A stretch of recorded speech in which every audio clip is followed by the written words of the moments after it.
Alright, it is time for the mid-year freakout tag, which normally I film earlier in the year, much to most people's chagrin because, if you film it for early June, is that halfway through the year yet? Technically, no. Normally, I travel in the beginning of June, so it's easier to bulk film this tag, but for once, I'm traveling at the beginning of July, so here it is.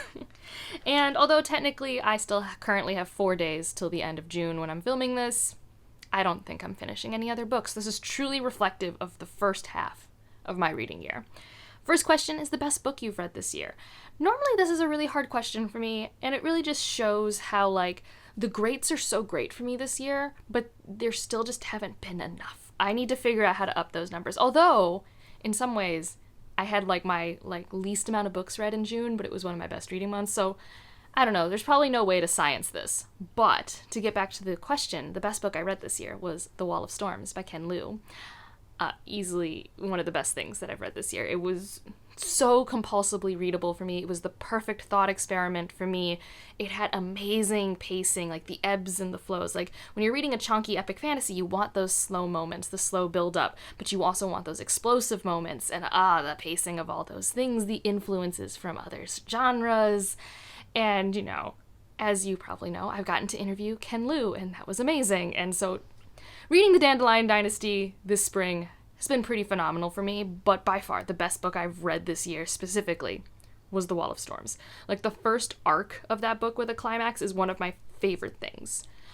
Truly. And in some ways, I kind of missed the thought experiment we could have gone down if we would have finished that thought, but I do love where the series goes and the questions we get to answer. But man, The Wall of Storms, I read hundreds of pages of that in a single sitting, which is unheard of for me. That's how you know when I am truly obsessed. So, I love that book. I don't know if my Should You Read for that series will be up before or after this video. I'm doing a lot of bulk filming today, and I don't know what's going up when. But there will be one soon, if not this week, then next week. And if it exists, I'll link it down below for you. I love that series. I do recognize that it's not for everyone, but for me, ooh. And then the best sequel, so that's question number 2. And should I have put in The Wall of Storms? Maybe, because technically I don't think this sequel is better than The Wall of Storms, that I'm going to say, but The Wall of Storms was the best book I read this year, so that's just how it worked out.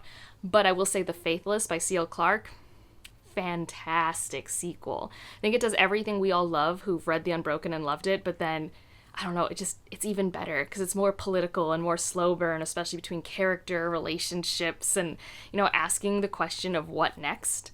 I love that question. That's also a question we are asking a lot in the Dandelion Dynasty, so obviously those types of themes, thought experiments, they are resonating with me right now. And The Faithless is just so good. I don't think if you didn't like The Unbroken by a lot that suddenly The Faithless is going to change your mind. And if you were hoping for more magic, it still doesn't have as much magic as I think a lot of people would want. It's still a fantastical world. There is still magic, and how it's linked to religion and cost and sacrifice is really interesting, and I hope we get to unpack that just a bit more. But I do like that we're focused on the people and the government systems. I think that's also a really interesting space to be, and something that C.L. Clarke is pulling off well for my taste. So, really great. So those are the best book and the best sequel. Number 3 is a new release I still need to read, and I didn't write anything down for this, so let me take a think. Alright, so I went on my TBR shelf real quick because I forgot to write down new releases that I still need to read, and these are 3 new releases that I own that I still need to read. So briefly, I have Untethered Sky by Fonda Lee. I love Fonda Lee. Greenbone Saga, always behind me. Haven't read it, I've heard good things, and a lot of my buzzwords are potentially in this work. In a perfect world where I was in my reading mojo, I would bring it with me on my flight because I bet this would be a great flight read for me. I don't think that's what's going to happen because I'm not bringing physical books, but I would love to read this.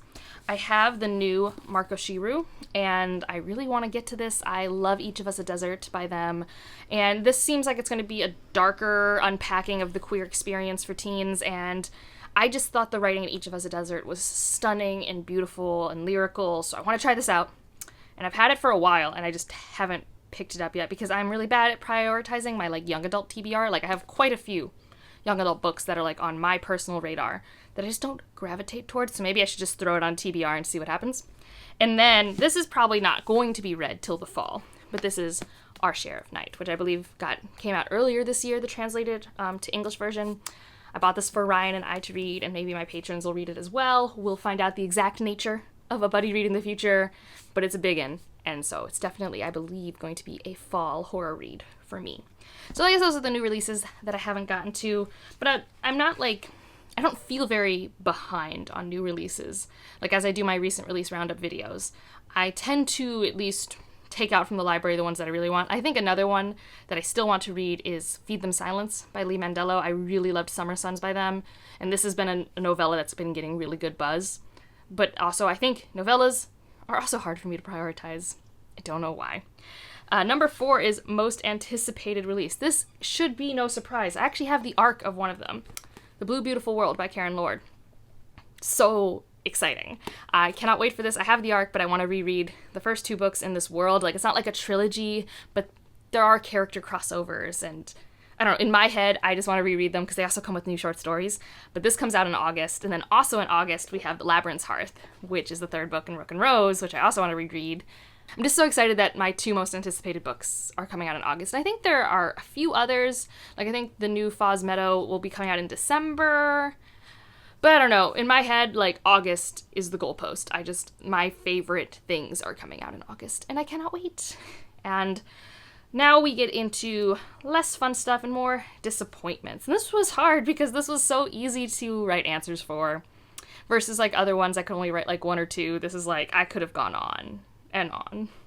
But I will stick to just a few. Bone Shard War, I have a should you read for that series. It really just didn't stick the landing for me in a way that, I don't know, like, it's one of those things where on paper, I don't mind what happens at the end of that book. I don't necessarily even mind how we get there. I just know that it could have been so much tighter and better for my taste, and I think it's when you can, like, see that it gets extra frustrating and disappointing. Like, it's by no means a bad book. But it was very much a bummer for me. And then the other one is Sun in the Void, which I still like. 3.5 stars. I want to read the sequel. So this isn't me saying don't read this book, because if anything, if you have different tastes in fantasy from me, it might work way better for you. I can be very character interaction focused. I'm very grounded in characters in a world. They don't need to be character-driven stories, but the character motivations and actions need to make sense for me, and when they don't, I get pulled out, and that happened a fair bit in this book. But that said, it was like really great action scenes. It was classic fantasy, but with the world building of South America, which I adored.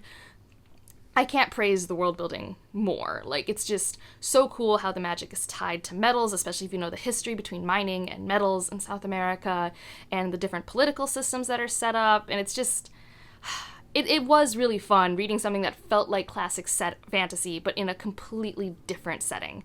That was very enjoyable. Just as someone who, like, is very grounded by characters, that was where I missed the mark. And honestly, those I can all chalk up to, like, a debut author thing. I could see that becoming way stronger in a sequel, especially because by the end of the book, I was pretty much on board for most things. So it was a disappointment that came around, but it was still a book that I was really hoping to, like, shout the praises from the rooftops for, especially because we have, like, so few South American epic fantasies. Like, so few. And then the last one, honestly, why is this one disappointing me? It shouldn't disappoint me. The Wheel of Time, I don't know, I just thought the ending would work for me. I truly thought that the ending would be a 4-star book at least, and it wasn't, and that bummed me out, because I've read 15 books in that world. And, like, I really shouldn't have. For more thoughts, I do have my spoiler-free should you read. Now into surprises, some fun stuff, and I actually was able to write a few down for this. So the first one is the Verkosigan saga. This wasn't on my radar. I didn't know it exists. I think I kind of knew who this author was. She's very prolific, especially in fantasy and science fiction. And then suddenly, Di from the Bookish Di, her channel, was talking in my Discord about, like, wanting to do a reread of this series. I'm like, I've been wanting to read, like, a sci-fi long series that started in the 80s by a female author. Foreigner didn't work for me last year, so yeah, I'm in. When do we want to start reading it? And we started reading it, and I love it. Potential new favorite author on the horizon. So that was not in the cards for me. That was not planned. It was a lovely surprise. I was really surprised that I loved Legends and Lattes as much as I did. That was pretty shocking. And then I was surprised at how well the mimicking of known successes worked for me, considering I sometimes struggle with Malka Older's writing style, and detective stories are not generally my thing, but that was pretty fun for me. So those were some really nice surprises. Number 7 is new favorite author. Like I said, Bejeweled, almost there. Like, I think I'd have to read more Verkosigan and maybe something in another series to, like, really cement it, but, like, it's one of the few authors where I can, like, read those books in, like, 1 or 2 days. even if they're like 300 or 400 pages, and I can actually just sit down and read it. And I get that feeling, that memory of being a kid, where it's like, oh, I have to go set the table for Easter dinner, but I don't really want to. I just want to read my book. That's the type of vibes it reminds me of, and I love being reminded of that type of like reader life that I used to have. Another one is Victor Laval. I think I've read 3 things. One was a novella. I didn't love the novella as much, but the 2 novels, The Changeling and Lone Woman, are phenomenal to me. I think about them often. I almost buy Lone Woman all the time when I'm at the bookstore. Like, if I had more space. I just love that cover so much. So he's like super close to being an all-time favorite. He's an auto read for me at this point, and I want to go through more of his backlist. And then who became solidified this year as a favorite author is T. Kingfisher. Yeah, that was unsurprising, but it was really solidified when I read a few more of her works this year. All right, now this next question is always fictional crush. And I haven't really, like, there are some characters in books that, like, I thought were pretty cool, and there's definitely a lot of new characters that I enjoy, but this isn't from a book, and it's the honest answer, is I just love Clark Kent. Specifically the Smallville version, like, yeah, Smallville, Clark Kent, Tom Welling. Yeah, especially in the episode Red. I've always loved this character. Clark Kent has always been such a, like, a smart, dorky character to me. I've always really appreciated him, and I think it's because movies don't focus on Clark Kent specifically that people think Superman is, like, such a, like, boring superhero to explore. And, like, anyone can be considered boring. I just think that they're wrong, and I love Clark Kent. And I basically always judge a Superman performance based on their Clark Kent. Based every time. Like, I love Henry Cavill. I think he's an amazing Geralt. I think he's a good Superman. I don't like how they wrote his Clark Kent. I really don't. I don't think it landed in no campy way for me. Because that's the thing. Clark Kent is a campy person who loves life, and I love Clark Kent. So not a bookish answer, but, you know, that was a rekindled crush this year. Fave characters. So my favorite characters, I have 1 from a video game and 2 from books, and the theme of these 3 characters are very competent. I have learned that I love competent characters. Don't know what that says about my brain these days, but I love them. So we have Samantha from A House with Good Bones by T. Kingfisher. We have Cordelia from the Vorkosigan Saga that I've read so far, and then Aloy from Horizon. I just love them all, and like I said, the main thread is that they're very competent, and also they don't necessarily fit boxes, and they're unapologetically themselves. Like, Samantha's inner monologue in A House with Good Bones is so funny. I was cackling at her internal thoughts. I just thought that was a blast. Cordelia's ability to problem solve and compromise and figure out her own headspace and where she's at, love that. And do I need to explain Aloy? Aloy's just really cool. Like, Aloy's just really cool. So, those are some of my favorite characters from this year. And then, number 10 is always really hard for me. A book that made me cry. I'm not a very emotional reader, and even this year, I didn't have anything that really, like, made me ache. That's usually the closest I can get. So I switched the prompt in my head to a book that made me anxious. And this is The School for Good Mothers, and it made me very, very, very anxious. Strong emotions. Not all emotions that I wanted, but emotions were had. It was good for a book club discussion. The idea of anxiety was well shared among the group. So yeah, that's my kind of cheat for this one. And then 11 is a book that made you happy. And so here I'll talk more about Legends and Lattes. Like, I think I was really scared about reading this book, and I have a whole video where I read Legends and Latte and babble and talk about these hyped books and if they worked for me. And this one really worked for me. And I was really nervous because sometimes a lot of the cozy, warm hug of a books don't land for me. A lot of Becky Chambers doesn't work for me like it does for other people. Same with TJ Klune. So whenever people have that genre category that they discuss, I get nervous. But I came home from a trip. I was exhausted and really anxious, and I had Legends and Latte for that video project, so I sat down and I read it in a day. And I was so happy. Because it's just about a group of people coming together to build something, and that's one of my favorite tropes, like, truly. So, like, yeah, it just made me smile. And similarly, Byrony and Roses by T. Kingfisher. I read that in a few days across Valentine's Day, and I really enjoyed that reading experience. Just a cozy Beauty and the Beast retelling. Made me smile. Number 12. So I sometimes have a version of this mid-year freakout tag that is longer than other people's. You can see the prompts all down below since I'm like very much abbreviating them here. But 12 is a book to film adaptation. And I don't think I've watched any that are worth talking about. Like, I think the one I've watched I didn't like. So instead, I'm just going to talk about some of the TV that I really loved this year. So we got Abbott. Phenomenal. Made me laugh, made me happy, cackling, so invested.